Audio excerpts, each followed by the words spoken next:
Codepink gegründet, sagte, unsere Farbe, unser Code ist Codepink für den Frieden. So. Das war aber auch eine Anspielung, natürlich, weil an unserer sehr charakteristische Betrachtung vom Widerstand in den USA war, Rose war die Farbe von den leidenden Mitläufern, so wie jetzt Putin-Versteher so gedacht.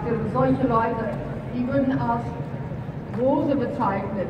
Das sind die Leute, die nicht unbedingt Mitglieder in der Kommunistischen Partei waren, aber trotzdem raus aus ihren Jobs und so weiter verscheucht werden sollen.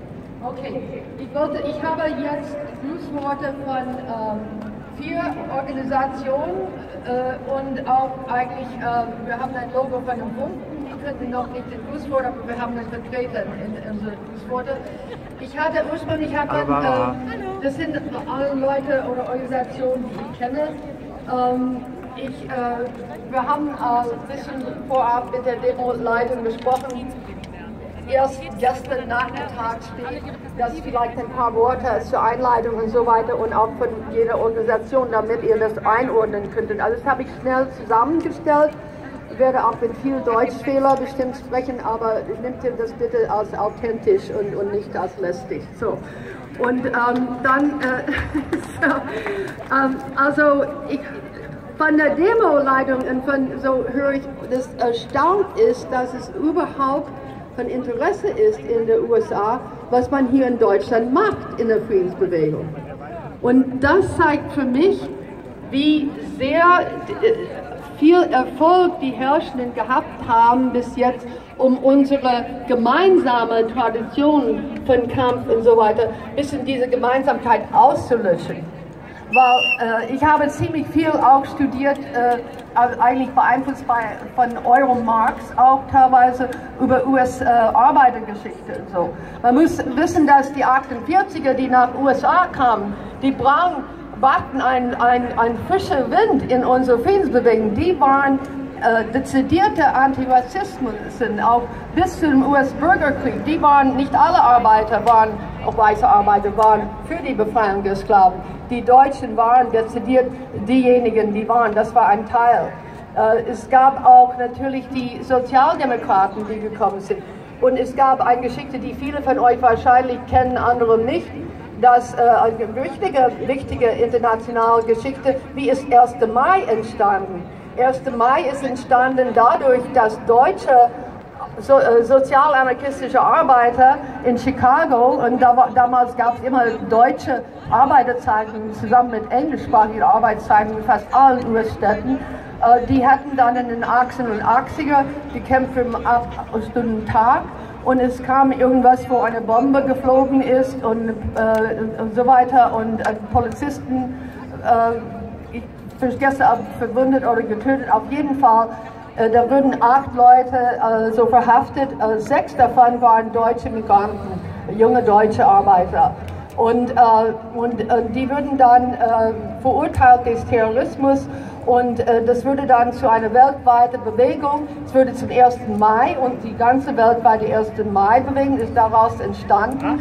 Das ist dann die viele sind, also ich denke 4 oder 5, jetzt habe ich vergessen, sind dann umgebracht durch unsere Regierung, und obwohl dieser weltweite 1. Mai entstanden ist in den USA, hat die USA unseren Arbeitertag versetzt vom 1. Mai, damit es nicht mit dem Rest der Welt sein sollte, sondern im September ein Labor Day. Das ist ein Beispiel. Okay, dann sage ich, werde ich lesen jetzt von World Beyond War. Kathy Kelly, ich muss vorsichtig sein, dass ich meine Zeit nicht hier überziehe. Entschuldigung. Ich soll auf Englisch vorlesen, ist mir gesagt. Ich sage ein paar Worte dann als Resümee. So Kathy Kelly übrigens ist die Enkelin von einer der großen pazifistischen, katholischen, militant pazifistischen Katholen, wie wir jetzt haben, auch in Büchern, die kommen und machen richtigen Zivilwiderstand, und kommt aus dieser Tradition. Und sie ist jetzt die Board President von World Beyond War, also Vorstandspräsident und Co-Koordinator von Ban Killer Drones, eine neue Organisation in den USA, was durch Deutschland teilweise inspiriert wurde. Sie schreibt, German peace activists have for many years boasted worldwide solidarity among people and groups seeking to abolish war. What is the cost of militarism? When people try to settle disputes by resorting to military force, the balance of military power has no relationship to the rights and interests of the people involved. A colossal, cruel waste of resources ensues, as expenditures on weapons and military exploits far outweigh investments for food, shelter, and health care. Disarmament represents an indispensable step toward planetary survival and peacemaking. Here's ein Spruch, was sie sagt, you can't be a vegetarian between meals, quipped Ammon Hennessy, and you can't be a pacifist between wars. Weiß nicht, ob das Thank you for manifesting or demonstrating on July 2nd, 2022, our collective determination to build a better world, a world beyond war.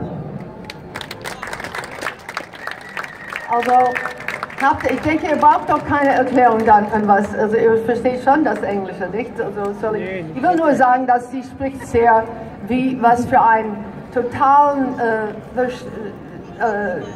also Wahnsinn es ist, so viel Geld und alles so für Waffen, für Militarismus und so, und man kann nicht Vegetarier sein, nur zwischen den Mahlzeiten, sondern es geht darum, gerade auch Pazifisten zu sein, während Krieg auch. Dann ein zweiten ist von Ban Killer Drones. Das ist eine neue Organisation in den USA, die versucht, eine Ächtung von Drohnen international durchzuführen. Aber man soll wissen, dass es gab schon eine starke US-Anti-Drohnen-Bewegung schon ab, sagen wir, 2009 bis 2013, 14, 15. Nur hatten die in den USA Leute so teilweise das aufgegeben oder gedacht, das schaffen wir nicht, wir kriegen nichts durch mit unserer Regierung. Die Tatsache, dass hier in Deutschland gerade Ende 2020, als nochmals die SPD sagte, nochmals, wir bewaffnen nicht die Drohnen, das hat viel Hoffnung in die USA gegeben, und diese Hoffnung haben wir immer noch nicht aufgegeben, trotz was alles passiert ist. Nick schreibt, we at Ban Killer Drones enthusiastically send our greetings and thanks for your stand against war and the extremely dangerous military spending in Germany and Europe, spending that is being outrageously encouraged by the United States. We want to thank you especially for making Germany the only country in the world in which a national legislature for more than 10 years not only debated whether to arm drones, but also has, until the Ukraine war, prevented the arming of drones, and is still debating about the rules under which the Bundeswehr might use them. Your resistance to drone killing gave us hope that other people in other countries might take a position against arming drones too. Therefore, in early 2021, we created Ban Killer Drones, an organization devoted to promoting a campaign for an international ban on weaponized drones. Not just, incidentally, autonomous weaponized drones, all weaponized drones. Because of this kind of solidarity, we peace organizers will win, says Nick, and in the process, we will achieve greater justice and equity, the only basis for peace.